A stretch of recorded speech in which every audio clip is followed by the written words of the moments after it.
everyone, it's Emily from Naples Botanical Garden, and today I'm going to show you a fun craft that uses recycled and natural materials. It ends up being a decorative piece that you can use in your homes, and it will be a gratitude tree.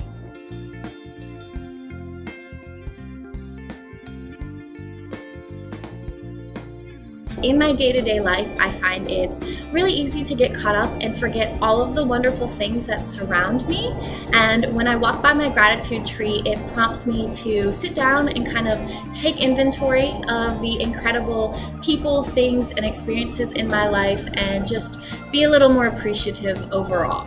For your gratitude tree, I'm going to offer you a lot of alternative material options because I want to challenge you to only use materials that you find in and around your home. I want you to be as creative as possible so that you don't have to buy a single thing for this craft. You have to go outside and find yourself some twigs. So these are just fallen oak tree branches, and because you're going to be hanging things from your twigs, you want them as branchy as possible. So the more branches, the more places to hang things. The next thing you will need is a container to stick your branches in. So this is an old peanut butter jar. You can use an aluminum or tin can. Essentially just go through your recycling bin and see what's there. You will need some string or yarn, some old paper. I chose notebook paper because it's got the nice lines that are a good guide for cutting, scissors, and a hole puncher.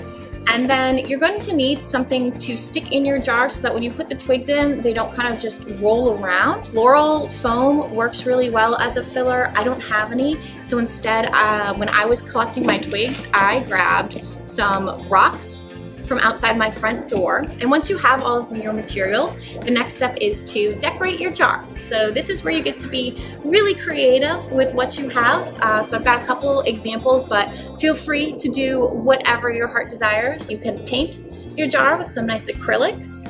If you have an old t-shirt laying around that you don't wear anymore, instead of throwing it away, you can take it, cut it into a long strip of fabric. You glue that fabric on the bottom here.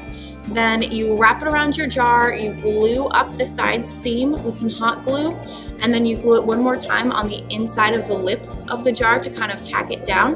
And then I just took some hemp to add a little bow detail to it. This is just some craft rope that I had laying around for literally years.